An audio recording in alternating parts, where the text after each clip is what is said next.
बिस्मिल्लाहिर्रहमानिर्रहीम। मैं और मेरी बच्चियां भूखी थीं, जबकि भाभी पूरे मोहल्ले में नियाज की बिरयानी बांट रही थी।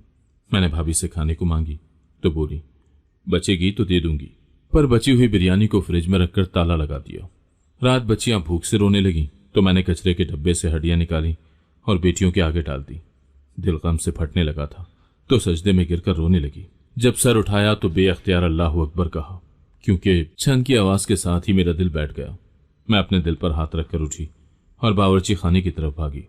मेरी छोटी बेटी मानो अभी कुछ देर पहले ही बावर्ची खाने की जानिब पानी पीने के लिए गई थी। शायद उससे फिर से गिलास टूट गया था। इससे पहले कि मैं बावर्ची खाने तक पहुंचती, भाभी के चीखने चिल्लाने की आवाजें आने पर मेरा दिल बुरी तरह धड़क उठा। इसका मतलब था कि वही हुआ था जो मैं समझ रही थी। मानो ने आज फिर से गिलास तोड़ दिया था। मैं अपना सर पकड़कर बैठ गई। मैं उसे कह भी रही थी कि मैं भी उठकर उसे पानी ला दूंगी, मगर उसने परवाह न की और खुद ही बावर्ची खाने की तरफ चल दी थी। मैं फौरन उठी और नंगे पांव ही बाहर भागी। ये देखो, तुम्हारी बेटी ने फिर एक नया कारनामा सरअंजाम दिया है। मुझे तो लगता है तुम जानबूझ के अपनी बेटियों को मेरे बर्तन तोड़ने के लिए भेज देती हो। दरवाजे से दाखिल होते देखते ही भाभी ने गुस्से से घूरती निगाह मुझ पर डाली थी।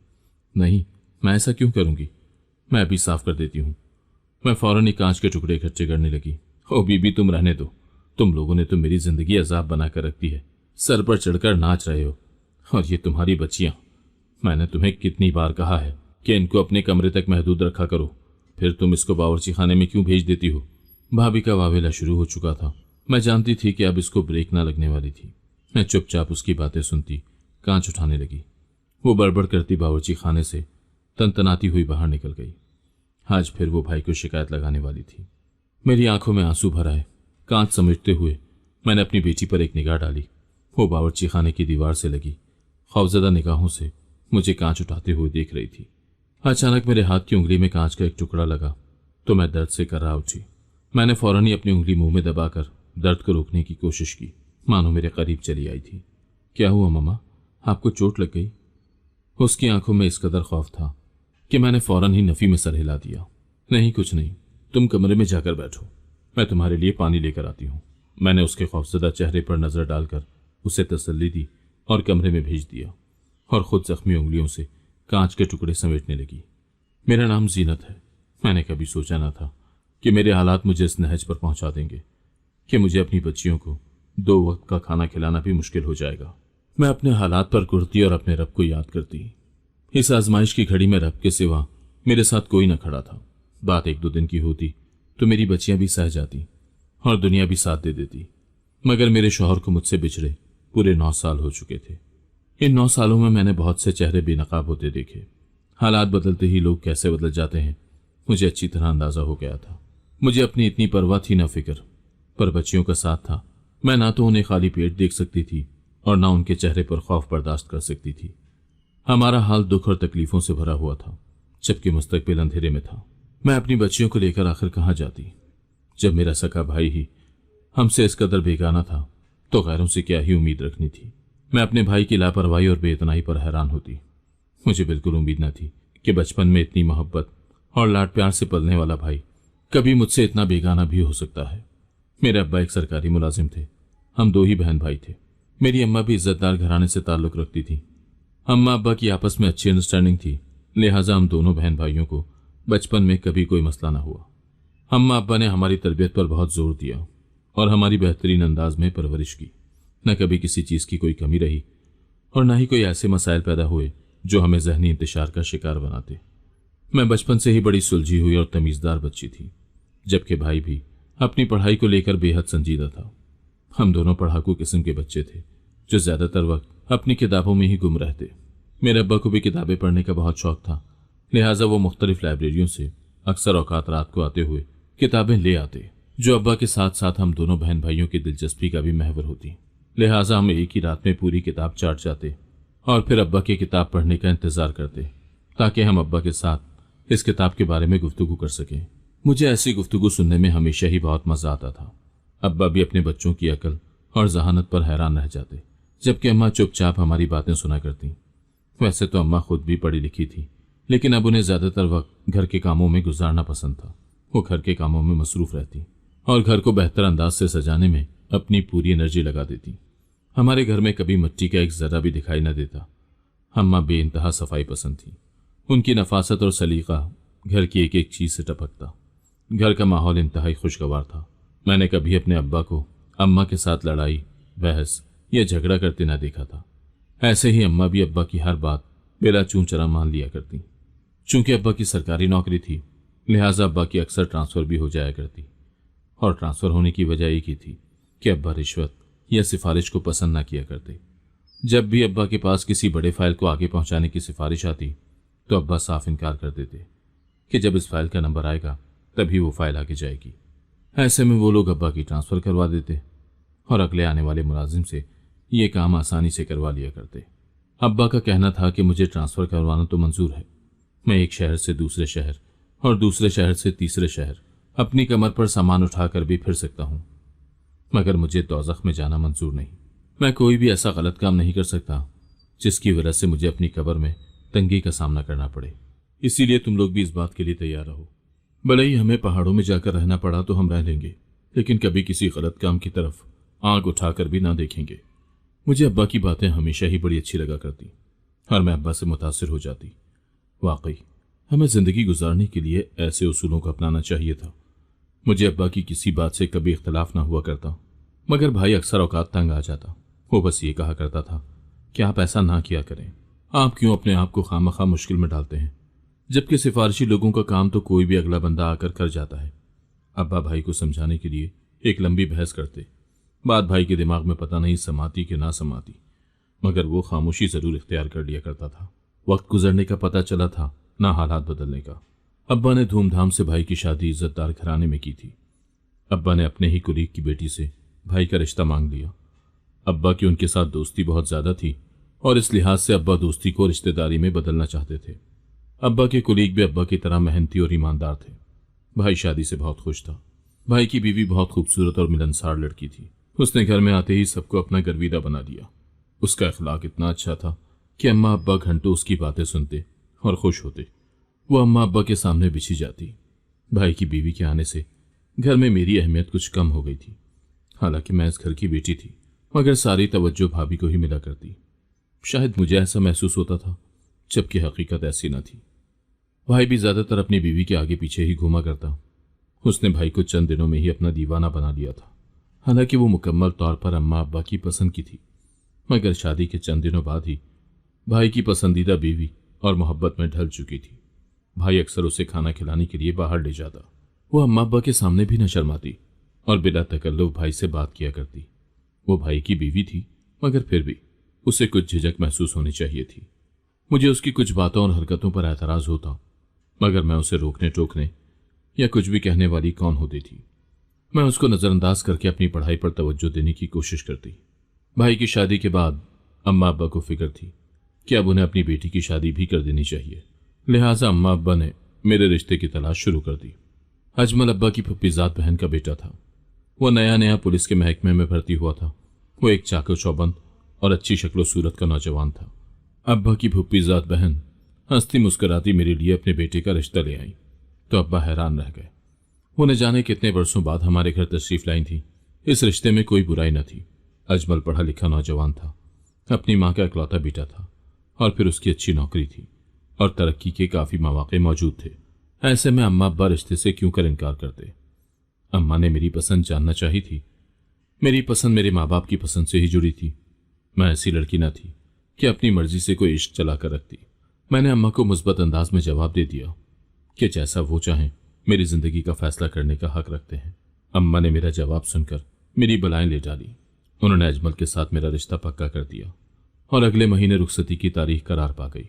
मैं बड़े दुखी दिल के साथ शादी की तैयारियों में मसरूफ थी। अम्मा अब्बा के घर को छोड़कर जाने का दुख बेइंतहा था। मैं जानती थी कि सब लड़कियों को ही रुखसत होकर एक न एक दिन अपने घर जाना पड़ता है, मगर फिर भी मेरे दिल को चैन और करार न आता। मैंने उस आंगन में कई बरस गुजारे थे।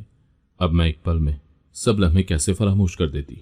जैसे जैसे शादी के दिन करीब आते जा रहे थे, मेरा दिल बेहद उदास था। मैं अपनी भाभी को हंसते मुस्कुराते घर में इधर से उधर घूमते फिरते देखती तो हैरान होती। भाभी ने आकर बहुत जल्द घर के माहौल और घर वालों को अपना लिया था, जबकि मुझे नहीं लगता था कि मैं इतनी जल्दी अपने मैके का प्यार फरामोश करके नए घर को अपना पाऊंगी। अम्मा जब भी मेरे करीब बैठती तो मेरी उदास शक्ल देखकर मुझे समझाने लगती। मैं बस चुपचाप अम्मा का चेहरा ताका करती। न जाने शादी के बाद मैं ये चेहरा कितने अरसे बाद देख पाती, मुझे कुछ अंदाजा न था। मैं ब्याह कर दूसरे शहर चली जाती।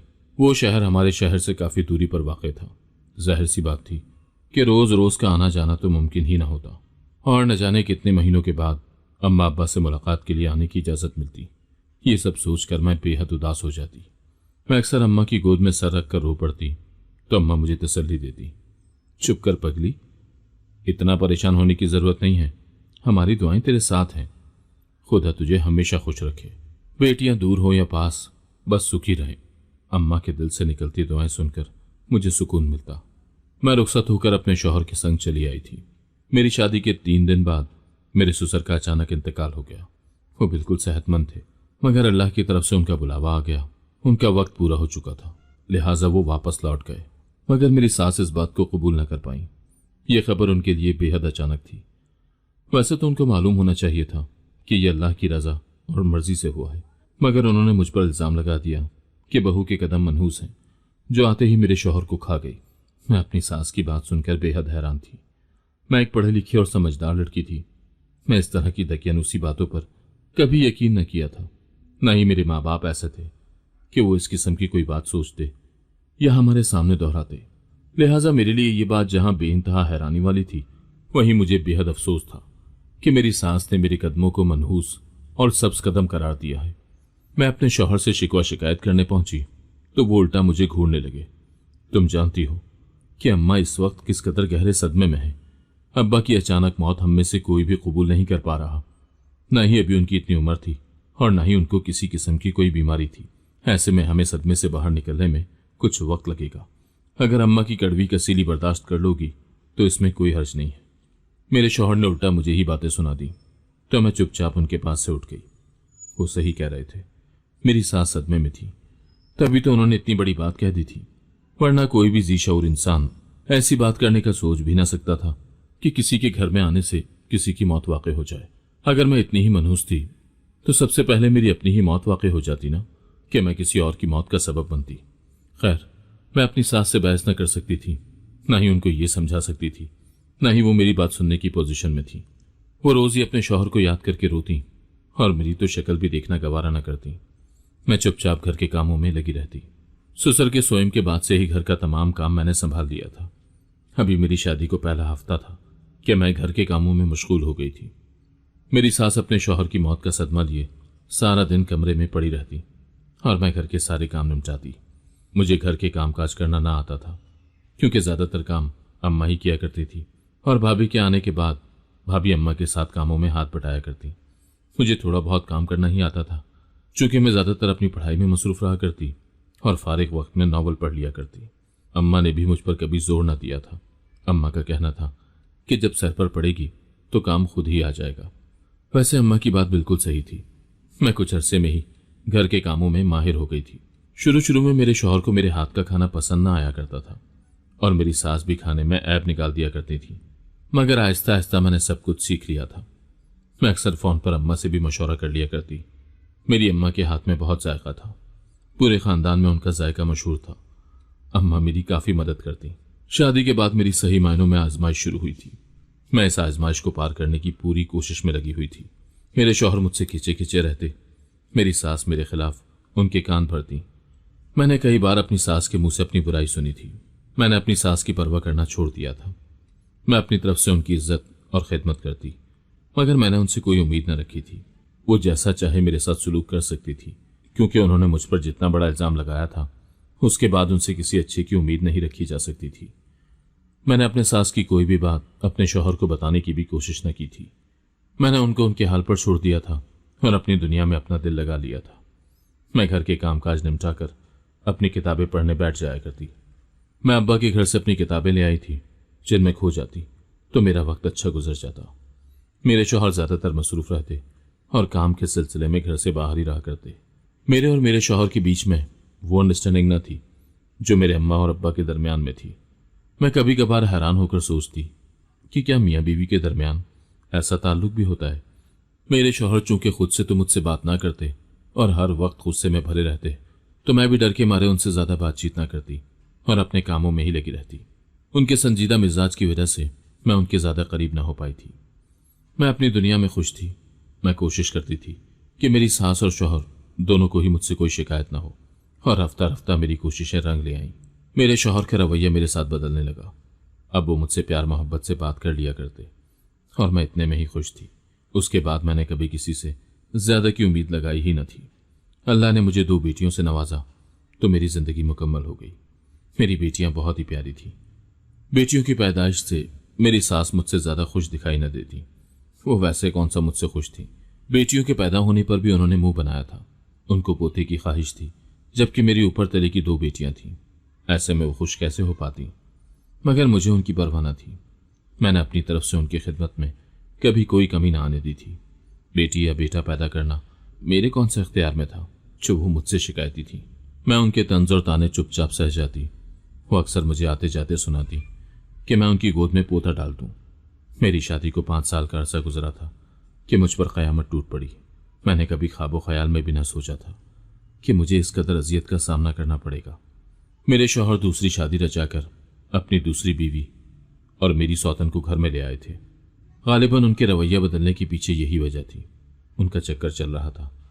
कहते हैं जब मर्द के रवैये में अचानक तब्दीली रोनुमा हो तो जान लो कि वो बेवफाई कर रहा है। यही कुछ मेरे साथ हुआ था। मैं हैरानी से अपने शौहर के पहलू में खड़ी सजी संवरी दुल्हन को देख रही थी जो बेहद प्यारी और दिलकश थी। मेरे शौहर मुझे यूं हैरान देखकर कुछ शर्मसार हुए, मगर मुझे नजरअंदाज करते अगले ही पल अपनी नई नवीली दुल्हन का हाथ पकड़ के अपनी मां के कमरे में मिलवाने ले गए। मैं भी रोती हुई पीछे चली आई थी। मुझे उम्मीद थी कि मेरी सास मेरे हक में एक लफ्ज तो बोलेगी, मगर अंदर का मंजर देखकर मैं हैरान ही रह गई। वो अपने बेटे की दूसरी बीवी की बलाएं लेने में मसरूफ थी। दरअसल अजमल उससे पहले ही शादी करना चाहता था, मगर मैंने जबरदस्ती इसकी शादी तुम्हारे साथ कर दी।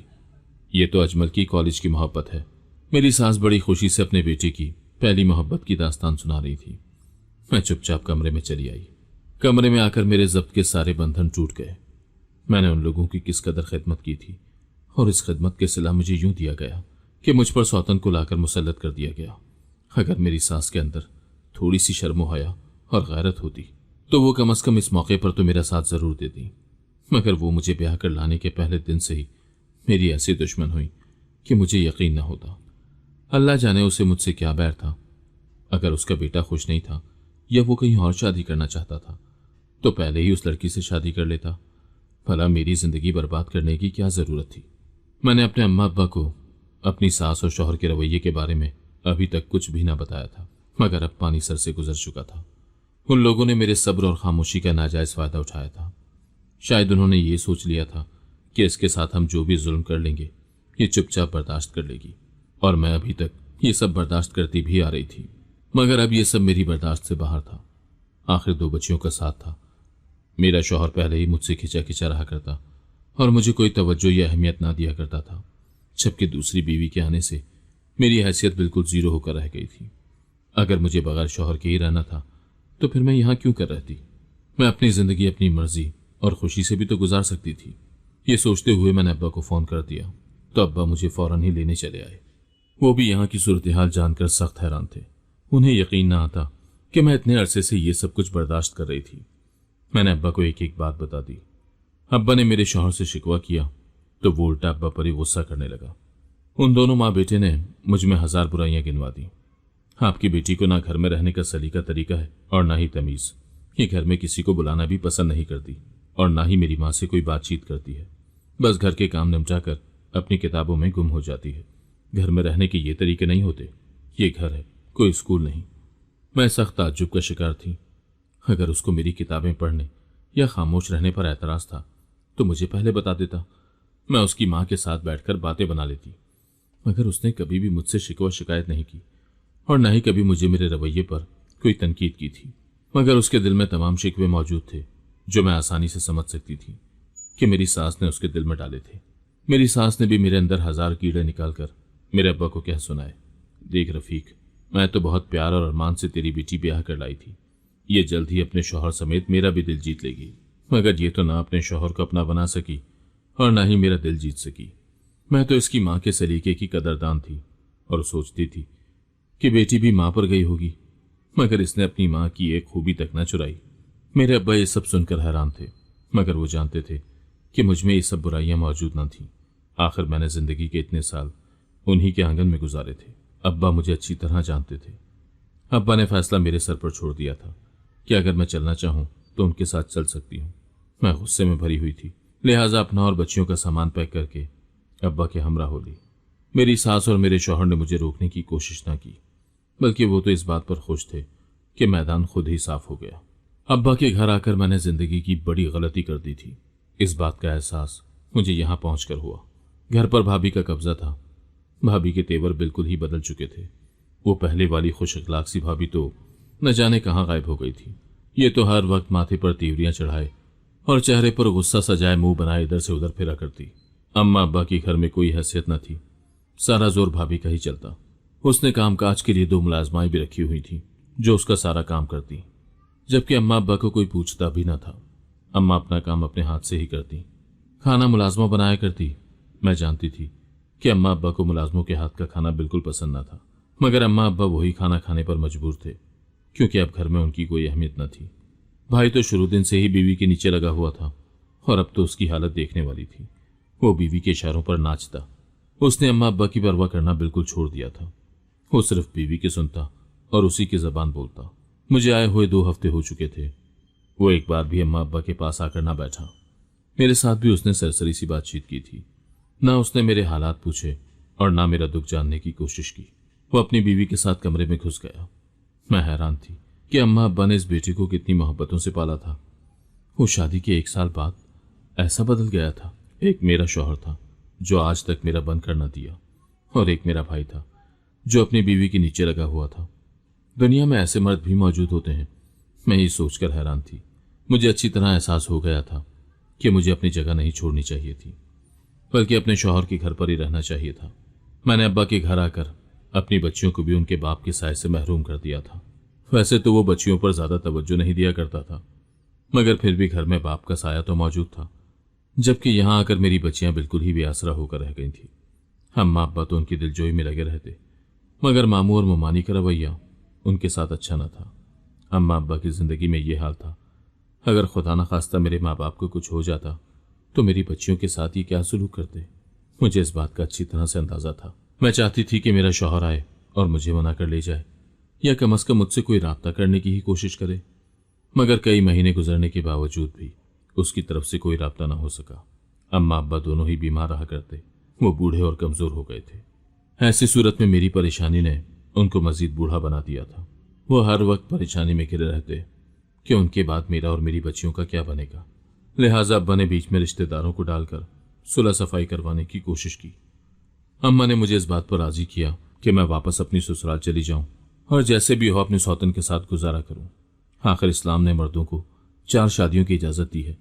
उसने कोई गलत काम न किया। मैं जानती थी कि अम्मा मेरा दिल मेरे शौहर की तरफ से साफ करने की कोशिश कर रही थी, मगर मेरा दिल उसके खिलाफ इतना मैला हो चुका था कि अब साफ होना मुमकिन न था। लेकिन मैंने चुप साध रखी थी। मैं भी यही चाहती थी कि मेरा शौहर मुझे आकर वापस ले जाए। मैं सौतन के साथ भी गुजारा करने को तैयार थी। आखिर को वो मेरे शौहर का घर था। भले मेरी हैसियत वहां कुछ भी न थी, मगर मेरी बच्चियां अपने पूरे हक के साथ वहां पर रह सकती थी। मैं अपने बारे में ना सोच रही थी। अब मैं सिर्फ अपनी बच्चियों के बारे में सोच रही थी, क्योंकि मैंने देख लिया था कि वो यहां पर किस कदर सहम कर रह रही थी।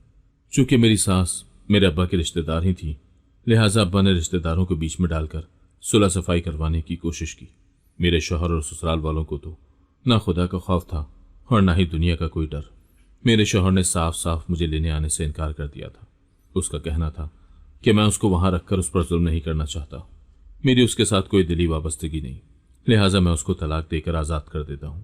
अगर ये चाहे तो अपनी मर्जी से दूसरी शादी कर ले और मैं बच्चों को अपने पास रखने को तैयार हूं। मगर मैंने इनकार कर दिया। तलाक के लफ्ज से मुझे इतना डर लगता था, मैं तलाक का लफ्ज सुनते ही कांप गई थी। मैंने अब्बा को फौरी तौर पर मना कर दिया कि मुझे तलाक नहीं चाहिए। मैं ऐसे ही जिंदगी गुजार लूंगी और उसे कभी मजबूर न करूंगी कि मुझे लेने आए, मगर वो मुझे तलाक न दे। मैं अपने सीने पर तलाक का तमगा नहीं सजाना चाहती थी। मैं बच्चियों से दूरी बर्दाश्त नहीं कर सकती थी और ना ही बच्चियां मेरे बगैर रह सकती थी। मैं जानती थी कि अगर मैं बच्चियों को वहां भेज दूंगी तो सौतेली माँ उनके साथ क्या सलूक करेगी। सलूक तो यहां पर भी उनके साथ अच्छा ना होता, मगर यहां अम्मा अब्बा का आसरा था। उनकी माँ यहां मौजूद थी। मैं अपनी बच्चियों को हर सर्दो गर्म से बचाना जानती थी। मैं उनके लिए मेहनत कर सकती थी। लिहाजा मैंने उनको उनके बाप के पास ना भेजा और अपने शौहर और ससुराल वालों से तमाम उम्मीदें खत्म कर दी। मैं अम्मा अब्बा के साथ और अपनी बच्चियों के साथ जिंदगी गुजारने लगी। भाभी का बस चलता तो मुझे हाथ पकड़कर उसी वक्त घर से निकाल देती। वो तो न जाने अम्मा अब्बा को ही घर में कैसे बर्दाश्त कर रही थी, मगर अम्मा अब्बा और भाई के डर से वो खामोश रही। लेकिन उसके रवैये ने जाहिर कर दिया था कि उसको हमारा यहां रहना पसंद न था। मुझे भी उसकी ज्यादा परवाह न थी। अम्मा अब्बा का साथ था और मुझे क्या जरूरत थी। मैं पढ़ी लिखी थी, लिहाजा मैं नौकरी के लिए बाहर निकल खड़ी हुई और अपनी बच्चियों की तरबियत करने लगी। मुझे एक प्राइवेट स्कूल में नौकरी मिल गई।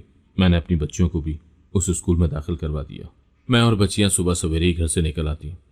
मैं छुट्टी के वक्त अपनी बच्चियों को अपने साथ ले आया करती। अम्मा अब्बा के साथ की वजह से मुझे बहुत हौसला था। हालात ठीक डगर पर चल रहे थे। शौहर के घर में भी मेरी कौन सा कोई हैसियत थी, लिहाजा मुझे यहां पर एडजस्ट होने में ज्यादा वक्त न लगा। मेरी बच्चियां भी संभल गईं। मैं अपनी बच्चियों के साथ खुश रहने की कोशिश करती, मगर भाभी से मेरी और बच्चियों की हंसी बर्दाश्त न होती।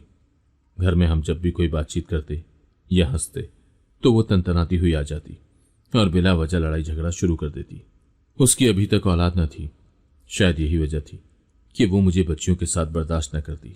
अब अगर उसकी कोई औलाद ना हुई थी तो इसमें मेरा कोई कसूर न था। ये तो अल्लाह की तरफ से ही देर थी। वो चाहती तो मेरी बच्चियों के साथ अच्छा सलूक कर सकती थी, अपनी औलाद की ममता भी पूरी कर सकती थी, मगर वो मेरी बच्चियों को देखते ही नफरत से मुंह मोड़ लेती। मैं चुपचाप सब बर्दाश्त कर लेती। आखिर जिंदगी गुजारने के लिए कुछ न कुछ तो बर्दाश्त करना ही था। मैं और बच्चियां थक हार कर घर आती तो अम्मा ने सारा काम निपटा कर रखा होता। मैं अम्मा को मना करती कि मैं खुद आकर काम कर लूंगी, मगर अम्मा ना मानती। वो बच्चियों के कपड़े वगैरह तक धोकर रख दिया करती, जबकि अब्बा बच्चियों की हर फरमाइश पूरी करने की कोशिश करते और जो भी चीज उन्हें खानी होती बाहर से ला दिया करते। मेरे माँ बाप का मुझे बड़ा ही आसरा था। मेरी बड़ी बेटी 12 साल जबकि छोटी बेटी 10 साल की हो गई थी। शौहर से अलहदा हुए पूरे 9 साल गुजर गए। इन 9 सालों में मैंने बहुत कुछ बर्दाश्त किया था। अच्छे हालात भी देखे थे, लेकिन वो माँ बाप की जिंदगी तक ही थे। अम्मा अब्बा की मौत के बाद मैं बिल्कुल ही अकेली पड़ गई थी।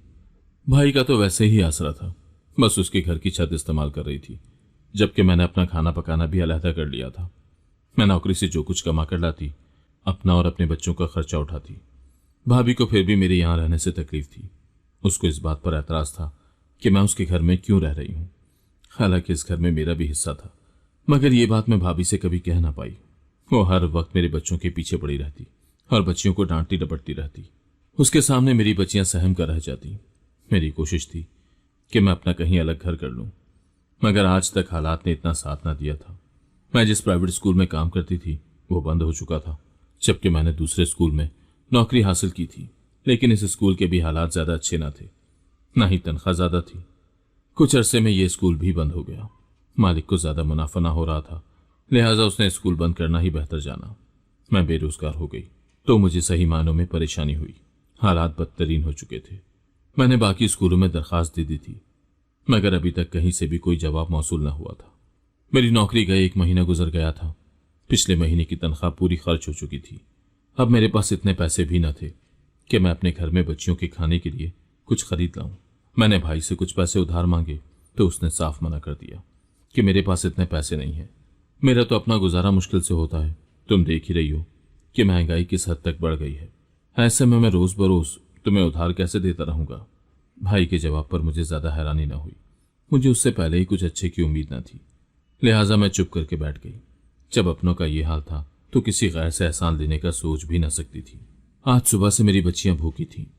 उन्होंने कुछ भी न खाया था। भाभी ने पूरे मोहल्ले में नियाज की बिरयानी बांटी थी। बिरयानी की खुशबू पूरे घर में फैली हुई थी। मेरी बच्चियां भी मेरी तरह सब्र शुक्र का पैकर थीं। वो मुंह से एक बात भी न निकालती, मगर उनके चेहरे पर रकम तहरीर थी कि वो बिरयानी की खुशबू से बेचैन है और बिरयानी खाना चाहती है। मुझे उम्मीद थी कि भाभी मोहल्ले में नियाज बांटते हुए अपनी नंद और उसकी बच्चियों का ख्याल जरूर रखेगी, मगर शाम तक भाभी की तरफ से बिरयानी ना आई तो मैं खुद ही बावर्ची खाने में चली गई और अपनी बच्चियों के लिए ना चाहते हुए भी बिरयानी मांग बैठी। अभी मैं बांट रही हूं, अगर बचेगी तो दे दूंगी, भाभी नखुद से बोली। तो मैं चुपचाप वापस पलट आई। भाभी की तरफ से बिरयानी आने की उम्मीद ही रही। उसने एक प्लेट भी बिरयानी ना भिजवाई थी, बल्कि बची हुई बिरयानी फ्रिज में रखकर ताला लगा दी गई थी। अगर वो बिरयानी मेरे बच्चों के मुंह में चली जाती तो भाभी का क्या जाता, मगर उसके जहन पर जो गुरूर और गुस्सा सवार था उसका कोई इलाज न था। मैं सिवाय सब्र के और क्या कर सकती थी। बच्चियां भूख से रोने लगी। उन्होंने सारा दिन कुछ न खाया था। मेरे पास ऐसा कुछ न था जो मैं उनको खिला देती। मैं बेहद बेचैन थी। बेचैनी से भाभी के बावर्ची खाने में जा पहुंची कि शायद कुछ खाने को मिल जाए। मैंने तमाम बर्तन उलट पलट कर देख लिए, मगर बची हुई हड्डियों के सिवा कुछ न था। मैंने कचरे के डब्बे से हड्डियां निकाली और लाकर बच्चियों के सामने डाल दी। मेरी बच्चियां तो हड्डियों पर टूट पड़ी और उनमें लगी हुई बोटी खाने लगी, जबकि मैं आंसू बहाने बैठ गई। मेरा दिल फटने लगा। मुझे कुछ समझ न आ रहा था। मैं खुदा से शिकवा करने लगी कि उसने मुझे इस हालत में अकेला कैसे छोड़ दिया। मैं इस काबिल भी ना थी कि अपनी बच्चियों को 2 वक्त का खाना खिला देती। मेरे साथ सभी लोगों ने गलत किया था। भाई भाभी ने भी मेरा साथ ना दिया। मैं जायनमाज बिछाकर बैठ गई। जायनमाज पर बैठते ही मैं हिचकियों के साथ रोने लगी। रोते रोते सजदे में गिर गई। मेरे आंसू थमने का नाम ना लेते थे। मैं आज बेहद बेचैन थी। मेरी बच्चियां हड्डियां खाकर ही सो चुकी थी। उनके मासूम चेहरों पर नजर पड़ते ही मेरे रोने की शिद्दत में इजाफा हो जाता। मैंने सारी रात रब की इबादत में ही गुजार दी। फजर की अजान सुनाई दे दी तो मैंने फजर की नमाज की नीयत बांध ली। मैंने जो ही सजदे से सर उठाया तो दरवाजे पर दस्तक की आवाज सुनकर मैं चौंक गई। इतनी सवेरे कौन आ गया? मैं हैरान होती दरवाजे की जानिब बढ़ी थी। भाई भाभी अभी सो रहे थे। मैंने आगे बढ़कर दरवाजा खोला तो सामने अपने शौहर को खड़े देखकर मैं हैरान रह गई। मैं साकत नजरों से उसे देख रही थी, जबकि वो शर्मसार सा खड़ा था। अंदर आने के लिए नहीं कहोगी? वो धीमे लहजे में बोला। तो मैं चुपचाप एक जानिब हो गई। वो ढीले कदमों से अंदर चला आया और सहन में पड़ी चारपाई पर बैठ गया। उसके हाथ में बड़े बड़े शॉपर थे जो मुख्तलिफ चीजों से भरे हुए थे। मेरी बच्चियां कहाँ हैं? उसने शॉपर जमीन पर रखते हुए इधर उधर देखते हुए अपनी बच्चियों की बाबत दरियाफ्त किया। अंदर सो रही हैं, मैंने धीमे लहजे में जवाब दिया। मैं बेहद हैरान थी। मुझे उसकी यूं अचानक आमद की बिल्कुल तवक्को न थी। हम दोनों एक दूसरे के सामने चुपचाप कितनी देर बैठे रहे। मेरे पास तुमसे माफी मांगने की हिम्मत है ना अल्फाज। मैं इस काबिल ही नहीं कि मुझे माफ किया जा सके। मैंने तुम्हारे और अपनी बच्चियों के साथ बहुत गलत किया। काश मुझे उस वक्त इतनी अकल होती, मगर तब मैं जवानी के नशे में सरशार था। मैं अपने साथ कॉलेज में पढ़ने वाली निदा को पसंद करने लगा था और उसके इश्क में पागल था, मगर अम्मा चाहती थी कि वो अपने खानदान की लड़की को बहू बनाकर लाएं। मैंने उनको निदा से मिलवाया तो वो उन्हें कोई खास पसंद न आई और उन्होंने जबरदस्ती मेरा रिश्ता तुमसे तय कर दिया। मैं शादी के लिए राजी न था, मगर अम्मा का इकलौता बेटा होने की हैसियत से मुझे अम्मा की बात माननी पड़ी। अगर अपनी मर्जी से शादी कर लेता तो अम्मा पर क्या गुजरती, वो अपने अरमान किस तरह पूरे करती। बस यही सोचकर मैंने तुमसे शादी की हामी भर ली। अम्मा तुम्हें बड़े अरमानों से रुखसत करके ले आई थी, मगर मेरा दिल तुम्हारी तरफ माइल न था। मैंने अम्मा को साफ बता दिया था, मगर अम्मा का कहना था कि निकाह के बोलों में बड़ी ताकत होती है, तेरा दिल खुद ब खुद मान जाएगा। मैंने तुमसे बेअतनाई बरती तो बदले में तुम मुझसे दूर होती गई। तुमने खुद मेरे करीब आने की कोशिश न की। अब्बा की वफात से अम्मा के दिल में ये बात बैठ गई कि तुम्हारे कदम इस घर में मनूस साबित हुए। मैंने अम्मा की इसी तोहम परस्ती का फायदा उठाया और अम्मा को तुम्हारे खिलाफ करता गया। मैं अम्मा को तुम्हारी शिकायत लगाता कि तुम मेरा बिल्कुल ख्याल नहीं रखती और उनका दिल तुम्हारी तरफ से मैला करता रहता। मैंने अम्मा को यहां तक कह दिया कि तुम किसी और को चाहती थी और तुम्हारे माँ बाप ने जबरदस्ती तुम्हारी शादी मुझसे कर दी। अम्मा ने भी तुम्हारी बेगानगी नोटिस की थी, लिहाजा उन्होंने मुझे अपनी मर्जी से शादी करने की इजाजत दे दी और मैं निदा को ब्याह कर घर ले आया।